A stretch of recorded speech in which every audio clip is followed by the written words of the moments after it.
My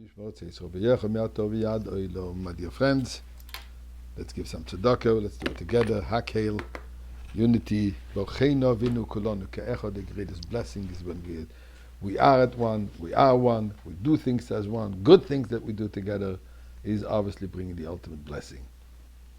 Now, I was checking out dictionaries. Today it's easy. You just go on, as I like to call them, Rabbi Google. And I wanted to see what is the definition of fool, of foolishness. So this is what I came across. I will just give a synopsis of what I saw because it is ad infinitum. Looks like foolishness has a lot of place. But the Cambridge Dictionary says unwise, stupid, or not showing good judgment. Example, there was a rather foolish thing to do. It was foolish of them to accept this offer. Dictionary.com says the following. Words that are related to foolishness. I never knew so many words existing, my dear friends.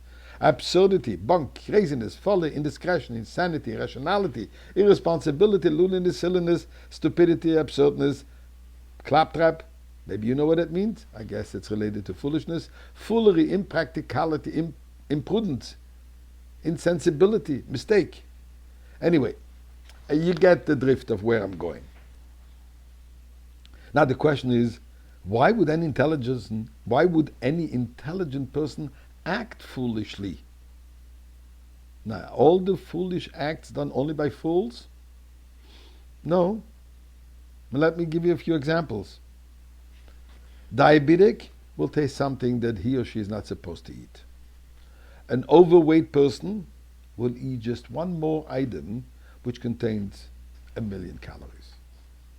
Why would a cancer patient still smoke?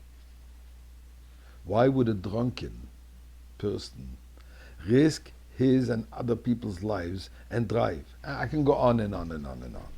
And it's not only foolish people who do that. So why do we eat, drink, say, see things we know are not good for us or for someone we care about? So let's look in the Torah. The Torah has all the answers. And in fact, it's extensively discussed in the Tanya, but let's look at last week's parasha where the Torah tells us about the construction of the Mishkan. We see something interesting. The Torah keeps on repeating a word, referring to the wood that has been used. And that wood has been used in many places. Has been used in the beams for the Mishkan, creating the wall, the outside wall of the Mishkan, the Mishkan, which is the traveling temple during the time where they were in the desert, and then later on that they came into Eretz Yisrael. This wood was used for the Holy Ark. It was 3 boxes. The inner one was made out of wood, the 2 outer ones covered with gold boxes. The table of the shewbread, all the poles which they needed to carry the heavy items of the Mishkan, they were all made out of, the Torah keeps on repeating, Atze Shittim, Atze Shittim, Atze Shittim. Shittim is acacia wood, but really, Shittim comes from the word foolishness, as we discussed last week. Foolishness represented then the faith. But I want to take it today from a different perspective. The Torah calls all these wood and keeps on repeating the word Atze Shittim, foolishness, to tell us the following. As the Gemara says, Ein Adam choyte ela imkei nichnas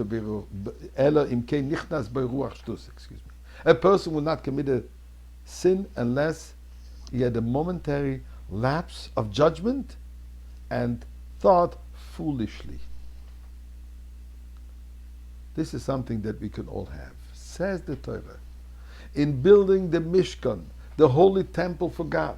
And as God says, I am not just looking for a temple, a place, a designated place, but v'shochanti b'soichem, I want to be dwelling within each and every one of you.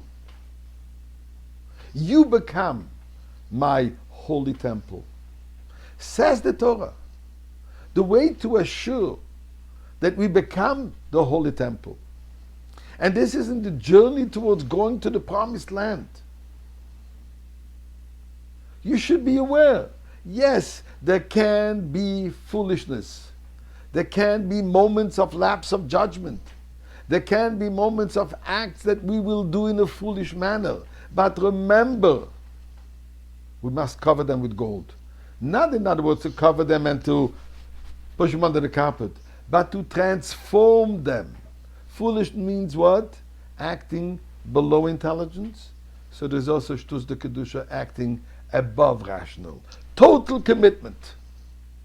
When we are ready to act in a matter of selfless total commitment, then this foolishness becomes covered with gold. Gold which represents beauty, gold which represents chesed, gold which represents kindness, gold which is the shining moment, so to say. And this journey to the Holy Land, this journey to the Geula, is paved with temptations of foolishness that we constantly overcome. And Eibishter, we have overcome them. Time to have the Beis HaMikdash.